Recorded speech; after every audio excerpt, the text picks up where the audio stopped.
The Rise of Intelligent Humans ยุคกำเนิดมนุษย์อัจฉริยะ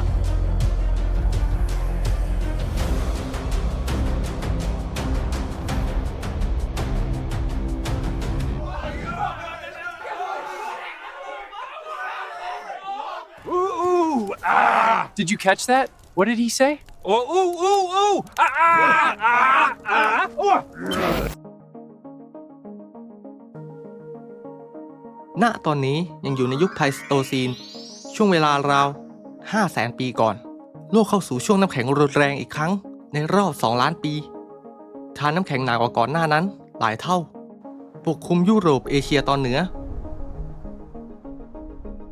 พื้นที่ทะเลลดลงมากกว่าเดิมแผ่นดินหลายแห่งเชื่อมถึงกันไม่ว่าจะในอังกฤษฝรั่งเศสไทยและมาเลย์ณ ดินแดนอันไกลโพ้นและหนาวเย็นว่ากันว่าเคยมีผู้คนกลุ่มหนึ่งที่ฉลาดกว่าเราพวกเขาอาศัยอยู่บนทุ่งน้ำแข็งต้องเผชิญหน้ากับสัตว์ร้ายพวกเขาเดินบนผืนดินที่ไร้ชื่อมีระบบแบ่งอาหารกันรอบกองไฟอาศัยอยู่ในถ้ำที่พวกเขาเรียกว่าบ้านมนุษย์เนียนเดอร์ทัลเลสส์มนุษย์ที่เหมือนเราแต่ไม่ใช่เราและเรื่องราวของพวกเขานั้นได้หายไปแทบไม่มีใครรู้จักจนกระทั่งปี 1856 ในหุบเขานีแอนเดอร์ประเทศเยอรมนีมีการขุดพบกระดูกที่หนากว่าปราดเปรียวกว่าและเก่าแก่กว่าพวกเราและนั่นคือจุดแรกที่ทำให้เราได้รู้ว่าพวกเขาเคยมีตัวตนอยู่จริงนีแอนเดอร์ทัลถือกำเนิดหลังจากสายวิวัฒนาการของโฮโมไฮเดลเบอร์เกนซิสเมื่อราว 400,000 ปีก่อนพวกเขาไม่ได้เป็นบรรพบุรุษของโฮโมเซเปียนส์แต่เป็นญาติที่ใกล้ชิดมากที่สุดกระจายตัวอยู่ทั่วสเปนจรดเทือกเขาอัลไตในไซบีเรียอยู่รอดได้ในสภาพแวดล้อมที่โหดร้ายที่สุดเท่าที่มนุษย์เคยเผชิญพวกเขามีระบบสังคมมีความฉลาดในด้านทักษะพักอาศัยอยู่ในถ้ำมีการใช้ไฟมีเครื่องมือและอาวุธมีการล่ามีการดูแลผู้ป่วยรวมถึงพิธีฝังศพสิ่งนี้ถูกยังรากลึกมาจนปัจจุบันโดยเริ่มต้นจากพวกเขานี่แหละมนุษย์เนียเดอร์ทัลมีความสูงเพียง 150 ถึง 165 เซนติเมตรแต่มีมวลกล้ามเนื้อหนาแน่นเกินมนุษย์ปกติกระดูกขาใหญ่หนาทนแรงกระแทกอกกว้างคล้ายบาเรลรองรับปอดขนาดใหญ่สะโพกมีความหนาแขนขาสั้นลดการสูญเสียความร้อนตามกฎของเอเลนลูนีแอนเดอร์อาจไม่ได้วิ่งเร็วแต่ก็คงไม่มีสัตว์ตัวใดที่จะหยุดพวกเขาได้เพราะพวกเขามากันเป็นทีมเวิร์กกันรู้จักปะแม้สมองของนีแอนเดอร์จะใหญ่กว่ามนุษย์ปัจจุบันก็จริงแต่ไม่ได้หมายความว่าเขาจะฉลาดเสมอไปสมองของนีแอนเดอร์ทัลมีปริมาตรเฉลี่ย 1,500 ถึง 1,750 ซีซีมากกว่าโฮโมเซเปียนส์แบบเราอยู่ที่ 1,350 ซีซี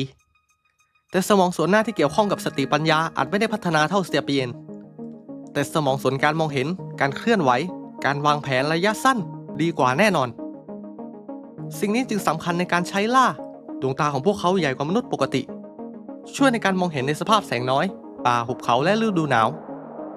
มีจมูกที่ใหญ่และกว้างมากๆแต่มันไม่ได้ไร้ประโยชน์นะครับมันมีหน้าที่อุ่นอากาศเย็นก่อนหายใจเข้าสู่ปอดโครงสร้างหน้าแข็งแรงรองรับแรงกระแทกไม่ว่าจะอากาศหรืออะไรก็ตามแต่นิ้วมือของนีแอนเดอร์ทัลนั้นค่อนข้างจะสั้นเลยครับแต่หนาแน่นกล้ามเนื้อแข็งแรงเหมาะสำหรับการจับของแข็งหรือลากซากสัตว์ถืออาวุธที่ไม่มีด้ามจับเรียกได้ว่าพวกเขาเป็นนักเพาะกายแห่งยุคแรกเลยทีเดียวรอยสึกของฟันหน้าบ่งบอกเราว่าพวกเขาใช้ฟันเป็นเหมือนมือที่3ในการยึดหนังสัตว์เชือกหรือของแข็งปลายนิ้วมีเส้นประสาทหนาแน่นควบคุมแรงกดได้แม่นยำแม่มือจะใหญ่แม้จะเป็นมนุษย์โบราณนะครับแต่พวกเขาก็มีเทคโนโลยีครับนั่นคือมอสเตอร์เลียนคือชุดเครื่องมือหินที่พวกเขาสร้างขึ้นมาใบมีดหินที่มีมุมตัดเพื่อเฉือนหนังสัตว์หอกไม้ปลายหินที่ใช้แทงแมมมอสหรือล่าวัวป่าตัวขูดสแคปเปอร์ทำจากหินเหล็กไฟใช้ขูดหนังให้บางลงเครื่องมือเหล่านี้ถูกออกแบบมาให้เหมาะสมกับการใช้งานโดยเฉพาะมันไม่ได้สร้างมามั่วๆแน่นอนบางชิ้นแสดงถึงการคิดล่วงหน้าเช่นปลายหินที่เจรไนสมมาตรเพื่อให้หมุนได้ขณะพุ่งไปในอากาศ This area here, the frontal lobe, shows significant structural differences when we compare it to our own. แม่นีแอนเดอร์ทัลไม่ได้ใช้กับดักซับซ้อนอะไรมาก หรือใช้หอกขว้างไกลแบบซาเปียน แต่จะเน้นใช้พละกำลังการประสานงานหรือตี้รวมถึงความกล้าหาญชาญชัยพุ่งเข้าโจมตีสัตว์ขนาด 5-10 ตันอย่างแมมมอธร่องรอยกระดูกแมมมอธที่โดนหอกแทงบ่งบอกกับเราว่าพวกเขาเข้าใกล้ถึงระยะประชิดเลยทีเดียวบางทีพวกเขาอาจจะใช้ไฟไล่ต้อนก่อนหรือใช้หน้าผาบีบเส้นทางวิ่งถือว่าเป็นการวางแผนที่รอบคอบพอสมควรเพราะการอยู่ในสถานที่แบบนั้นถ้าล่าไม่ได้หมายถึงความตายนั่นเองภูมิประเทศแบบน้ำแข็งนั้นไม่ได้มีเหยื่อมาให้ล่ามากนักเพราะฉะนั้นพวกเขาจึงต้องวางแผนให้ดีรอบคอบรอบจัดรอบรู้กลางฤดูหนาวหิมะถล่มลงบนป่าฝรั่งเศสภายใต้ถ้ำลึกเราจะพบกับกลุ่มนีแอนเดอร์ทัล 10-30 ชีวิตกำลังผิงไฟเพราะความหนาวนี่ไม่ใช่การตั้งแคมป์โง่ๆแต่มันคือสิ่งที่เรียกว่าบ้านพวกเราไม่ใช่ทีมแต่คือครอบครัววีดีเซลกล่าวไว้พวกเขาไม่ได้ใช้ไฟแค่เพื่ออบอุ่นเท่านั้นนะครับแต่ไฟคือแสงสว่างของวัฒนธรรมที่จะรุ่งเรืองในอนาคตเป็นต้นกำเนิดของการใช้ไฟปรุงอาหารละลายน้ำแข็งและฆ่าเชื้อโรคแถมควันไฟยังช่วยป้องกันสัตว์ร้ายและแมลงในฤดูร้อนไฟช่วยให้แสงสว่างทำให้กลุ่มสามารถพูดคุยวางแผนแทนที่จะส่งเสียงเรียกกันในความมืดพฤติกรรมเหล่านี้คือจุดเริ่มต้นของการตั้งถิ่นฐานช่วงฤดูหนาวถ้ำจะกลายเป็นที่มั่นคงปลอดภัยการลมกันหิมะได้ดีพอแอดลองใช้สมองน้อยๆของตัวเองคิดวิเคราะห์แยกดูดีๆแล้วมันก็คือเราเวอร์ชั่นที่ไม่มีเทคโนโลยีไม่มีมือถือไม่มีเกษตรกรรมนั่นแหละยามฤดูใบไม้ผลิฤดูร้อนพวกเขาอาจจะย้ายที่ตามฝูงสัตว์เช่นกวางวัวกระทิงหรือแมมมอธคาดว่านีแอนเดอร์ทัลรู้จักวิธีอ่านภูมิประเทศเลือกที่ตั้งตามลมตามแหล่งน้ำและทางวิ่งของเหยื่อเป็นดังนายพรานชั้นดีแห่งยุคปลายไพลสโตซีนหนึ่งในภาพที่สะเทือนใจสำหรับงานโบราณคดีคือโครงกระดูกของชายคนหนึ่งที่แขนหักกระดูกสะโพกผุแต่เขายังมีชีวิตอยู่นานพอที่จะให้กระดูกเชื่อมตัวกันเองไอสัตว์กูนึกว่าเขมรวูล์ฟเวอรีนนั่นหมายถึงมีคนคอยให้อาหารมีคนเฝ้ามีคนดูแลอย่างดีโครงกระดูกจำนวนมากแสดงถึงกระดูกที่หักแต่เชื่อมตัวได้แปลว่าผ่านการดูแลนั่นเองบางศพถูกฝังพร้อมกับหินเครื่องมือหรือแม้แต่ดอกไม้บ่งชี้ถึงพิธีกรรมหรือการไว้อาลัยความเข้าใจนี้ถูกยืนยันผ่านหลักฐานหลายพื้นที่ทั้งในฝรั่งเศสอิรักสเปนและรัสเซียคือถ้ายุคนั้นรู้จักทองก็คงเอาทองใส่หลุมศพไปเรียบร้อยแล้วแหละในสถานที่ที่เนแอลเดอร์ทัลเรียกว่าบ้านไม่ว่าจะถ้ำลาพาเซียกามันทราวิโซและอาเดลในสเปนมีร่องรอยการวาดรูปบนผนังที่ถูกลงอายุไว้ที่ 65,000 ปีก่อนโฮโมเซเปียนส์จะมาถึงยุโรปอย่างน้อย 20,000 ปีพวกเขาวาดด้วยสีแดงออเช่ที่ทำจากแร่ธรรมชาติบดละเอียดผสมกับน้ำกลายเป็นแหล่งโบราณคดีที่สำคัญของโลกภาพที่พบส่วนใหญ่จะเป็นรูปขีดลายสัญลักษณ์ฝ่ามือพ่นสีวางมือแนบกับผนังและพ่นสีรอบๆเพื่อทิ้งร่องรอยตัวตนจุดวงกลมเส้นลายงูและเส้นที่ตัดกันอาจจะเป็นระบบความหมายเฉพาะกลุ่มที่เรายังไม่เข้าใจแม้นีแอนเดอร์ทัลจะไม่มีอักษรแต่พวกเขาเขียนโลกทั้งใบด้วยฝ่ามือของตนเองมนุษย์มักใช้ที่ลับที่มืดที่ลึกเป็นที่ประกอบพิธีกรรมไม่ว่าจะเป็นถ้ำในศาสนาพุทธเช่นถ้ำอาชันตาบูทินของเอธิโอเปียในคริสตศาสนาหรืออื่นๆต้องเดินเข้าไปในที่มืดและจุดไฟถึงจะมองเห็นภาพที่มันซ่อนอยู่ข้างในถ้ำลับตรงนั้นการใช้สีแดงก็ยังมีความหมายอยู่ในทุกวัฒนธรรมนะครับมันอาจจะหมายถึงสัญลักษณ์แห่งชีวิตเลือดหรือพิธีกรรมไม่ว่าจะร่องรอยสีแดงบนกระดูกมนุษย์และในพื้นที่ฝังศพเปลือกหอยทาสีแดงแสดงถึงการตกแต่งร่างกายหรือเป็นเครื่องรางอะไรสักอย่างที่แอดก็ไม่รู้เหมือนกันแต่ถ้าเราดูตามวัฒนธรรมโบราณหลายแห่งเมื่อไม่นานนี้ครับสีแดงในวัฒนธรรมดึกดำบรรพ์มักสื่อถึงเลือดหรือชีวิตพระอาทิตย์ความร้อนความหวังลูกหลังความตายการเดินทางต่อหรือที่พูดเรียกว่านรกในถ้ำเซนิดาอิรักลาชาเปลเซงฝรั่งเศสและหลายแห่งในยุโรปพบร่างเนียเดอร์ทัลถูกฝังแบบมีในอะไรสักอย่างวางร่างนอนข้างมีของใช้เครื่องหินอาวุธเปลือกหอยมีเกสรและดอกไม้แห้งอาจเป็นเครื่องบูชาหรือแสดงความรักนี่คือหลักฐานว่าพวกเขารู้จักคำว่าสูญเสียและบางที พวกเขาอาจเคยถามคำถามเดียวกับเราทุกคนว่าหลังจากตายแล้วเราจะไปโผล่ที่ไหนกันแน่ ทั้งหมดนั้นคือเรื่องความเชื่อ เรามาดูดาราศาสตร์บ้างครับ แม้ไม่มีหลักฐานตรงๆนะครับว่าพวกเขารู้จากท้องฟ้าไหม แต่ดูจากหลายๆสิ่งหลายๆอย่างแล้วพวกเขาอาจจะมองดวงดาวเพื่อกำหนดฤดูกาลติดตามสัตว์อพยพเป็นพื้นฐานให้อารยธรรมแรกที่จะถือกำเนิดอีกหลายหมื่นปีถัดมา ไม่ว่าจะเป็นการดูดาวในเมโสโปเตเมียสิ่งมหัศจรรย์ที่หันหน้าไปหาดาวโอริออนจากโครงกระดูกที่พบในอิสราเอลนักวิทยาศาสตร์ค้นพบว่านีแอนเดอร์ทัลมีกระดูกไฮออยด์หรือกระดูกกล่องเสียงซึ่งมีรูปร่างเหมือนมนุษย์ปัจจุบันอย่างมากกระดูกนี้ช่วยยึดกล้ามเนื้อควบคุมการออกเสียงหากใช้งานร่วมกับสมองส่วนที่ควบคุมคำพูดพวกเขาอาจจะพูดได้จริงๆแต่คำถามที่สำคัญคือพวกเขาใช้มันเพื่อพูดว่าอะไรดูจากฟอสซิลและพฤติกรรมทางสังคมของพวกเขาอาจบอกเราได้ว่าพวกเขาอาจจะใช้สื่อสารกันในกลุ่ม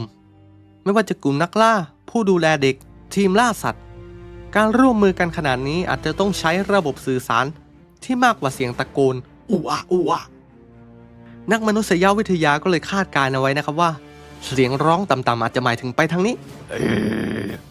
เสียงร้องแหลมๆอาจจะหมายถึงหยุดและมือที่ยื่นออกมาอาจจะแปลว่าเดี๋ยวข้าจะช่วยเจ้าเองในสังคมที่ไม่มีภาษาเขียนการสบตาคือการยืนยันการยื่นมือคือคำสัญญาอาจจะหมายถึงความดีใจเสียงคำรามคือคำเตือนจากคนในกลุ่มและทั้งหมดที่กล่าวไปสิ่งเหล่านี้เป็นไปได้ว่าถูกส่งต่อมาสู่เราหรือไม่มันก็มีอยู่ในสัญชาตญาณของสายพันธุ์เราและสายพันธุ์อื่นๆแม้พวกเขาจะค่อยๆหายไปเมื่อประมาณ 40,000 ปีก่อนแต่สิ่งหนึ่งที่กล่าวขานชื่อของพวกเขานะครับอยู่ในตัวเราทุกคนไม่ว่าจะคุณผมหรือใครก็ตามถ้าเราย้อนกลับไปเมื่อประมาณ 70,000 ปีก่อนมนุษย์สายพันธุ์โฮโมเซเปียนส์เริ่มออกจากแอฟริกาข้ามทะเลแดงผ่านคาบสมุทรอาหรับและกระจายตัวสู่ยูเรเซียบนดินแดนที่หนาวเหน็บในยุโรปเหนือรวมถึงป่าลึกของเอเชียกลางพวกเขาได้มาพบปะมนุษย์อีกเผ่าพันธุ์หนึ่งที่แตกต่างกันโดยสิ้นเชิงนั่นคือเนแอนเดอร์ทัลเราเรียกเหตุการณ์นี้ว่าการพบกันของมนุษย์2เผ่าพันธุ์นั่นคือโฮโมเซเปียนส์จากแอฟริกากับเนแอนเดอร์ทัลเลนซิสที่ถือกำเนิดในยุโรปเมื่อหลายแสนปีก่อนเขาพูดว่าอะไรอ่ะฟังออกไหม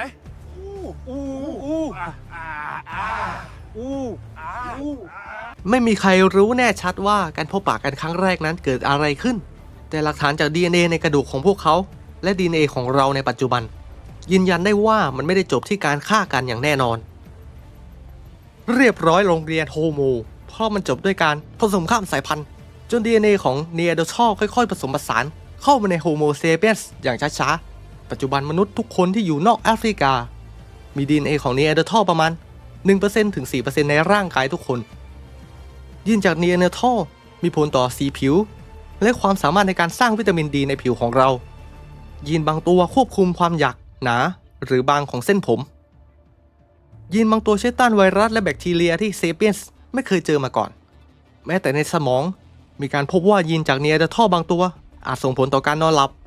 ระดับเซโรโทนินหรือแม้แต่กระทั่งความฝันร้ายบางทีความฝันแปลกๆในบางคืนที่ร่างกายกระตุกหรือนอนหลับแล้วตื่นเพราะคิดว่าจะตกจากที่สูงอาจจะมาจากสมองของญาติในยุคน้ำแข็งนี่แหละที่ถูกถ่ายทอดมาผ่านยีนของเราการผสมข้ามสายพันธุ์ไม่ได้มีแต่เนแอนเดอร์ทัลนะครับแต่มีอีกหลายสายพันธุ์เลยไม่ว่าจะเดนิโซวาสที่ค้นพบกระดูกนิ้วในถ้ำเดนิโซวาไซบีเรียเราไม่เคยเห็นหน้าตาแต่ DNA ชัดเจนผสมพันธุ์กับโฮโมเซเปียนเช่นกันพบ DNA เดนิโซวานมากในประชากรออสเตรเลียปาปัวนิวกินีเอเชียตะวันออกเฉียงใต้ยีนของพวกเขาช่วยให้ชาวทิเบตอยู่รอดได้ในพื้นที่สูงโดยไม่ขาดออกซิเจนสายพันธุ์อย่างโฮโมเอเล็กตัสหลักฐานของการผสมพันธุ์ยังไม่ชัดเจนเท่าเนแอนเดอร์ทัลและเดนิโซวานเลยมีการค้นพบ DNA แปลกๆที่อาจมาจากมนุษย์ลึกลับที่สูญพันธุ์ไปแล้วอาจจะเป็นสายเอเล็กตัสในเอเชียหรือเปล่าวะทุกสิ่งทุกอย่างที่พูดไปเมื่อกี้บ่งชี้ว่าเราเคยพบกันมาก่อนที่พวกเขาจะหายไปแม้เราจะมี DNA ของเดนิโซวานและเนแอนเดอร์ทัลก็จริงแต่ในตัวของเราทั้งผู้ชายและผู้หญิงนะครับ ยังมี DNA ของสองคนนี้อยู่ด้วย นั่นคืออดัมและเอวาหรืออีฟวงเล็บพันธุศาสตร์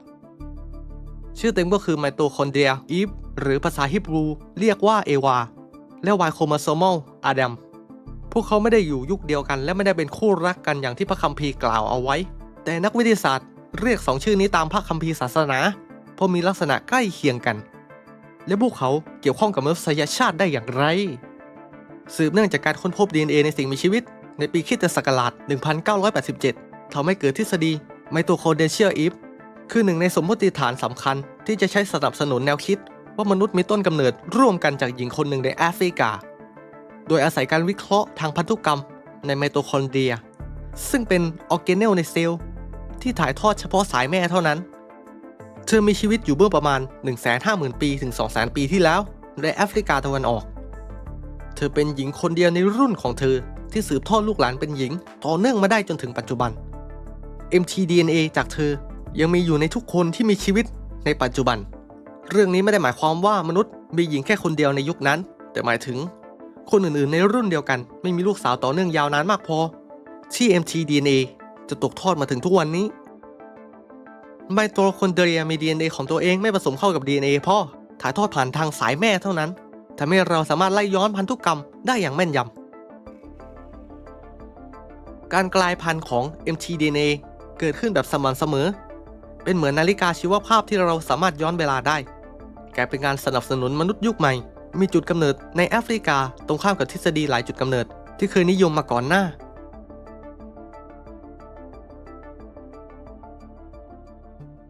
ต่อมาก็อดัมบรรพบุรุษร่วมทางสายพ่ออาจจะอยู่คนละยุคกับเอวาหรืออีฟเราเรียกเขาว่า Y โครโมโซมอลอดัมคือชายคนหนึ่งในอดีตผู้ที่โครโมโซม Y ของเขายังคงถูกถ่ายทอดผ่านลูกชายจนถึงชายทุกคนที่ยังมีชีวิตอยู่ในวันนี้คือบรรพบุรุษทางสายพ่อร่วมกันไม่ใช่ชายคนแรกของโลกแต่คือคนที่สาย Y-DNA ของเขาไม่เคยขาดตอนจากการศึกษา Y-DNA พบว่า Y โครโมโซมอลอดัมมีชีวิตอยู่เมื่อราว 200,000 ถึง 300,000 ปีก่อนในบางงานวิจัยพบว่าเขาอาจอยู่ช้ากว่าไมโตคอนเดรียอีฟหรืออาจอยู่ไล่เลี่ยกันเลยแล้วแต่โมเดลทางพันธุกรรมที่เอามาใช้โครโมโซม Y นั้นมีลักษณะพิเศษครับส่งผ่านจากพ่อลูกชายโดยไม่เปลี่ยนแปลงมากนักพี่ครับแล้วถ้าเวลาเป็นแสนปีแบบนี้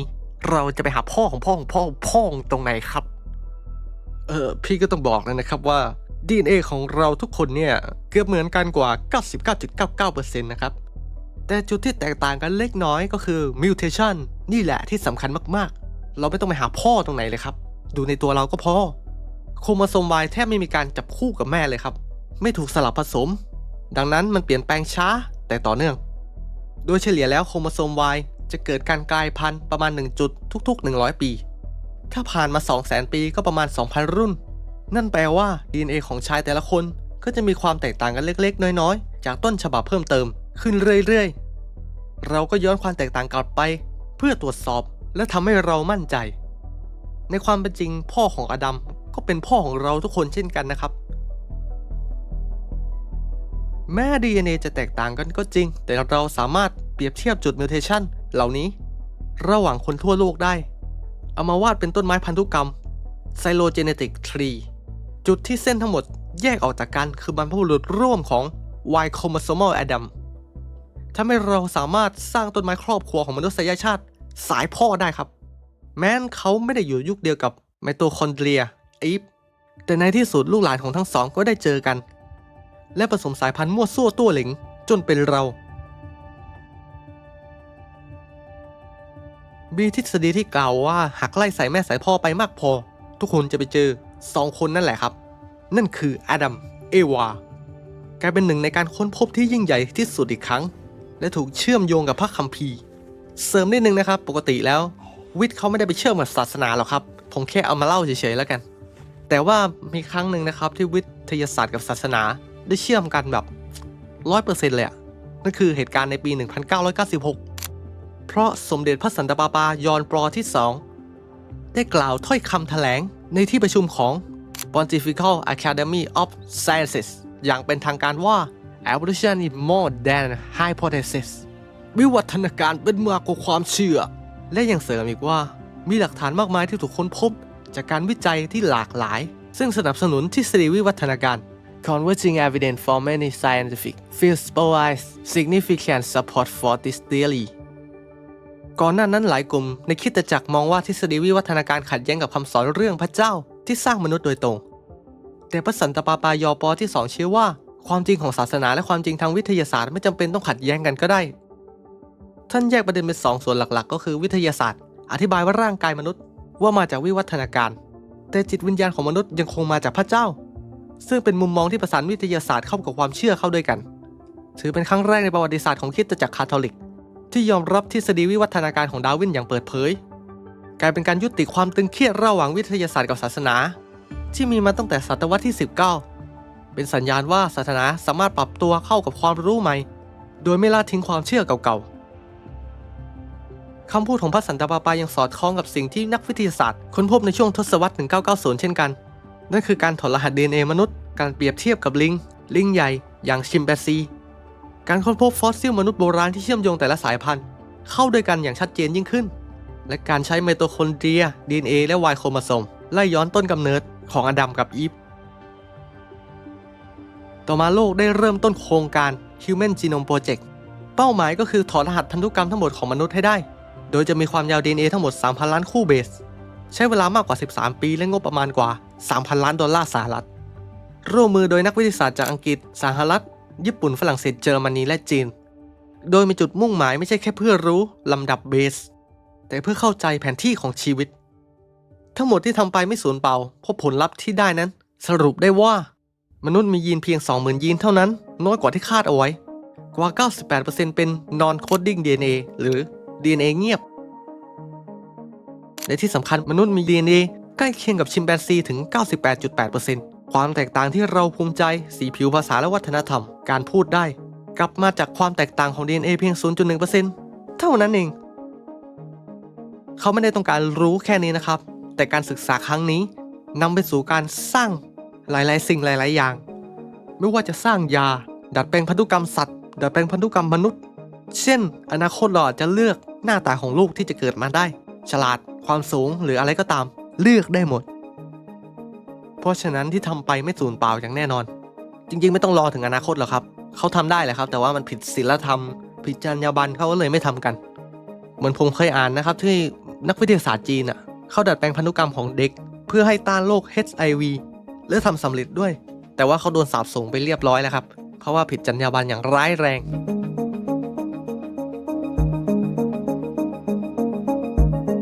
วันที่ศาสนายอมรับว่ามนุษย์มาจากลิงไม่ใช่การทรยศต่อพระเจ้าแต่คือการยอมรับความจริงที่พระเจ้าทรงซ่อนไว้ใน DNA ของเราสมเด็จพระสันตะปาปายอปอที่2ทรงประกาศว่าวิวัฒนาการคือความจริงณเทือกเขาไซบีเรียเรื่องราวของเดนิโซวานเผ่าพันธุ์มนุษย์ลึกลับที่เคยมีชีวิตอยู่และยังคงอยู่ในตัวเราบางคน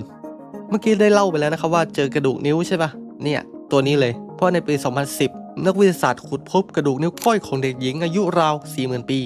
ในถ้ำเดนิโซวานบนเทือกเขาอัลไตประเทศรัสเซียเมื่อถอดรหัสพันธุกรรมพบว่าพวกเขา DNA ไม่ตรงกับโฮโมเซเปียนส์และไม่ตรงกับเนียร์เดอร์ทัลโดยสมบูรณ์แต่มันเป็นญาติอีกสายหนึ่งของมนุษย์ถูกตั้งชื่อว่าเดนิโซวานมีชีวิตอยู่ระหว่าง 300,000 ถึง 30,000 ปีก่อนอาศัยในเอเชียตอนเหนือตะวันออกและอาจจะถึงเอเชียตะวันออกเฉียงใต้มี DNA ใกล้ชิดกับเนียร์เดอร์ทัลมากกว่ามนุษย์ปัจจุบันเนียร์เดอร์ทัลคือเผ่าพี่เดนิโซวานคือเผ่าน้อง DNA ของพวกเขายังอยู่ในตัวเราไม่ว่าจะชาวปาปัวนิวกินีชนพื้นเมืองในฟิลิปปินส์อินโดนีเซียเมลานีเซียมี DNA เดนิโซวานอยู่ในร่างกาย 4-6% ที่พูดไปว่าเรานี่ไม่ใช่เราตอนนี้นะครับแม้จะไม่มีโครงสร้างกระดูกโค้งให้เห็นแต่ข้อมูล DNA บ่งชี้ว่าพวกเขาปรับตัวกับความสูงระดับเทือกเขาได้ดียีนตัวนั้นก็มาจากเดนิโซวานนี่แหละเดนิโซวานหายไปจากแผ่นดินราว 30,000 ปีก่อนอาจจะเกิดจากการเปลี่ยนแปลงทางภูมิอากาศหรือการปะทะกับโฮโมเซเปียนส์ไม่ก็ผสมข้ามสายพันธุ์มั่วซั่วตัวเหลงกลืนหายทางพันธุกรรมไปเหมือนกับเนียร์เดอร์ทัลแต่หลักฐานใหม่บ่งชี้ว่ามีหลายสายพันธุ์ย่อยของเดนิโซวานบางสายพันธุ์อาจอยู่ไกลถึงจีนอินโดนีเซียหรือไทยในอดีต จูอย่าเสียงดัง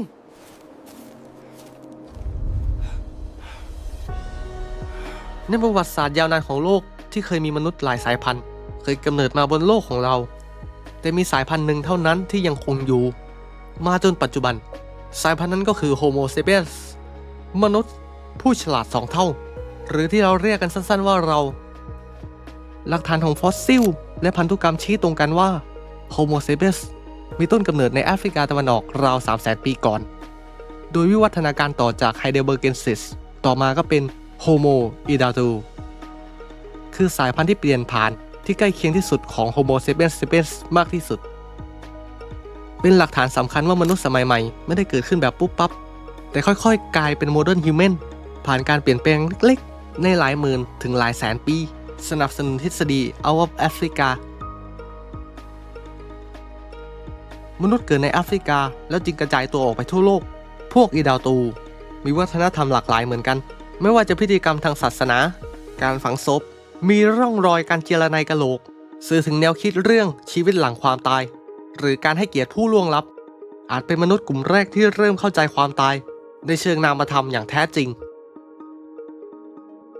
กะโหลกของอีดาวตูคล้ายกับโฮโมเซเปียนส์ปัจจุบันมากแต่มีขนาดใหญ่และโครงสร้างหนากว่ามีความจุสมองประมาณ 1,450 ซีซีมากกว่าค่าเฉลี่ยปัจจุบันเล็กน้อยใบหน้ายาวกว่าปากยื่นมากกว่ามนุษย์ปัจจุบัน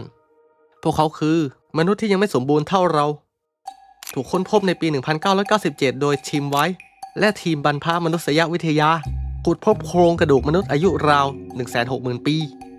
ในพื้นที่ทะเลทรายของเฮอร์โตบูรีอัลฟาไทแองเกิลเอธิโอเปียจากอีดาตูก็เป็นโฮโมเซเปียนเซเปียนส์ก็คือพวกเราในเจเบลอีฮาวประเทศโมร็อกโกคือแหล่งฟอสซิลที่เก่าแก่ที่สุดมีโครงกระดูกคล้ายมนุษย์ปัจจุบัน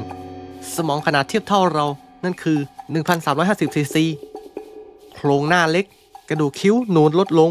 ใบหน้าตั้งตรงมากขึ้นมนุษย์ชนิดนี้ไม่ใช่แค่ยืนตรงเหมือน Homo erectus แต่คิดและจินตนาการได้ Homo sapiens sapiens มีสมองขนาดใหญ่ซับซ้อนที่สุดในบรรดามนุษย์ทุกสายพันธุ์จึงทำให้สามารถจดจำเรียนรู้ประมวลผลและวางแผนล่วงหน้าได้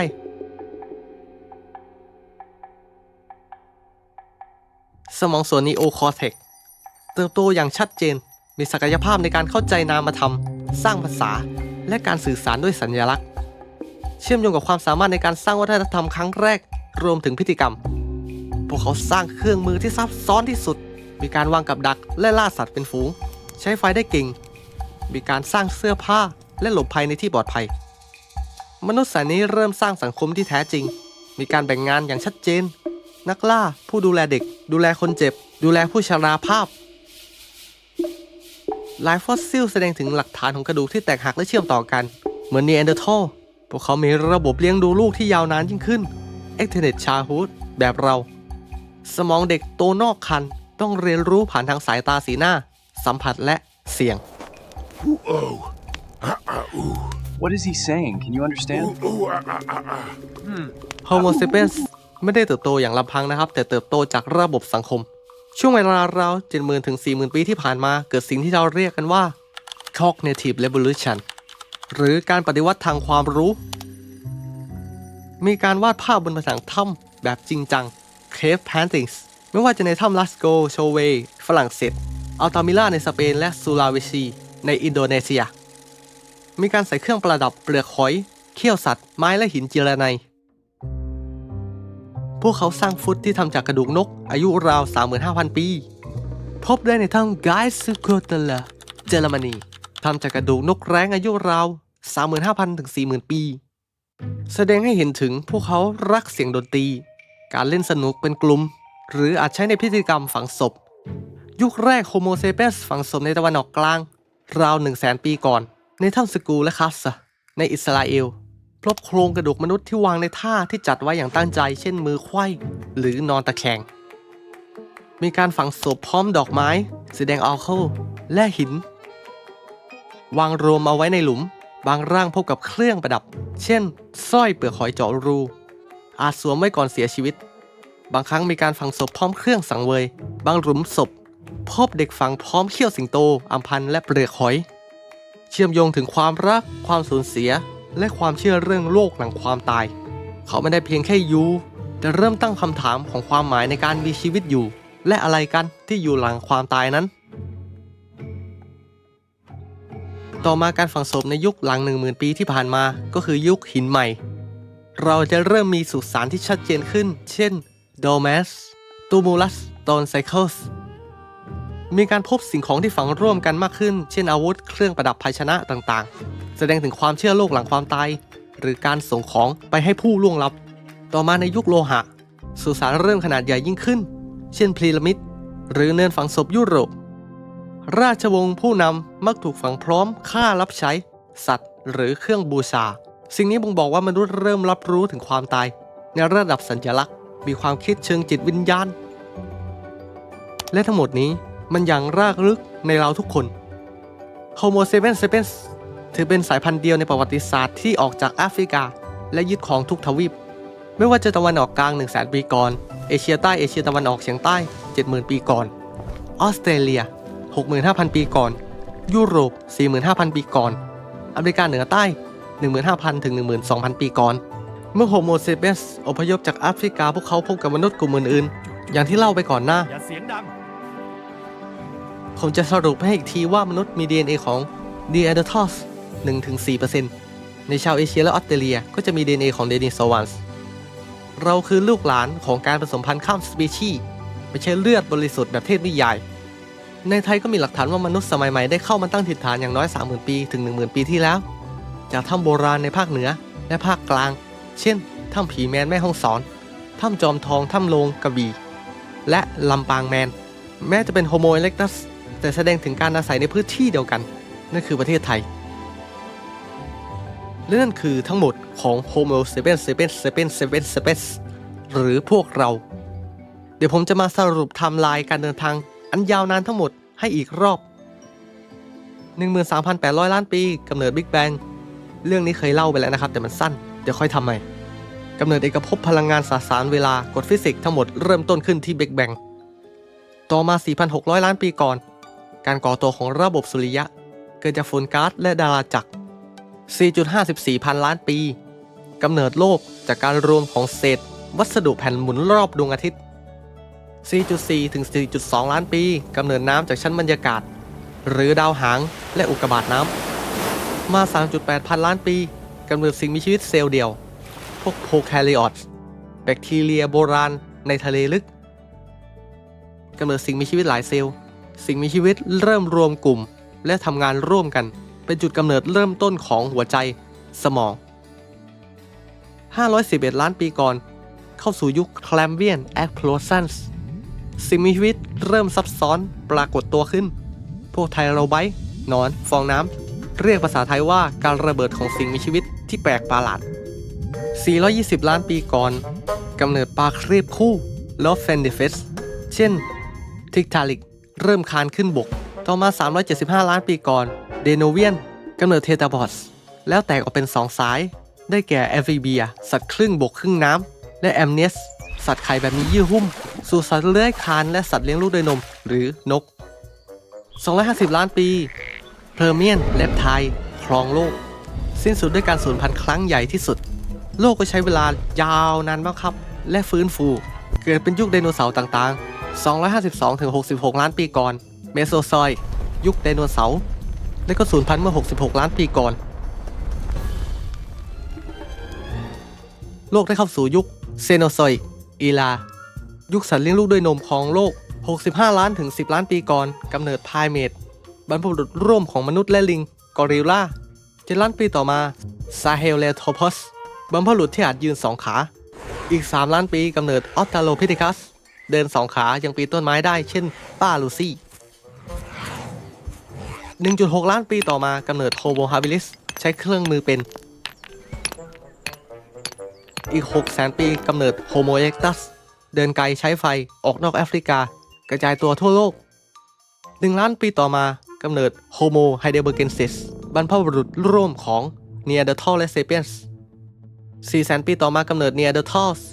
และเดนิโซแวนส์ญาติใกล้ชิดมนุษย์มีสมองใหญ่อีก 100,000 ปีกำเนิดโฮโมเซเปียนส์มนุษย์ปัจจุบัน เริ่มต้นจากแอฟริกาตะวันออกอีก 230,000 ปีโฮโมเซเปียสอพยพจากแอฟริกาเข้าสู่ยูเรเซียผสมพันธุ์กับสายอื่น 58,000 ปีต่อมาเข้าสู่ยุคปฏิวัติเกษตรกรรม สร้างเมืองสร้างอารยธรรม สร้างศาสนาความเชื่อและอีก 6,000 ปี โลกเริ่มมีประวัติศาสตร์ไม่ว่าจะเมโสโปเตเมียอียิปต์และจีนและที่เหลือนั้นก็จะเป็นเรื่องประวัติศาสตร์ที่เรารู้กันอยู่แล้วจนปัจจุบันโฮโมเซเปียนเซเปียสครองโลกพัฒนาวิทยาศาสตร์ส่งยานอวกาศไปดวงจันทร์อีกไม่นานก็ไปดาวอังคารแล้วและอนาคตโฮโมเซเปียสย้อนกลับไปเป็นควายขอบคุณสำหรับการเดินทางจากจุดเริ่มต้นของจักรวาลเมื่อกว่า 13,800 ล้านปีก่อนจากพลังงานกลายเป็นสสารหินกลายเป็นโลกปฏิกิริยาเคมีกลายเป็นชีวิตสุดท้ายนั่นก็คือ Homo sapiens sapiens ผู้ที่เดินทางไกลที่สุดในประวัติศาสตร์ของชีวิตความจริงมนุษย์ไม่ได้อยู่เพียงลำพังแต่ทำไมกลับมีแต่เราที่รอดและไม่สูญพันธุ์ไปซะก่อนใครมีความคิดเห็นดีๆลองคอมเมนต์บอกแอดหน่อยแล้วกันว่าทำไมถึงมีแค่เราคำตอบไหนโดนใจผมที่สุดนะครับผมมีรางวัลให้ด้วยอันนี้ไม่มีถูกผิดนะครับแค่ร่วมสนุกแล้วก็บอกเหตุผลมาอย่าลืมกดไลค์ติดตามคอมเมนต์ได้เลยครับผมวันนี้ไปก่อนสวัสดีครับเดี๋ยวจะย้อนกลับไปกำเนิดจักรวาลนะครับแล้วก็สิ่งมีชีวิตแรกใครอยากฟังก็คอมเมนต์ด่วนๆตามนั้นคือจบ เนื่องจากทานน้ำแข็งปรากฏทำให้แผ่นดินเชื่อมถึงกันหลายทวีปเลยครับ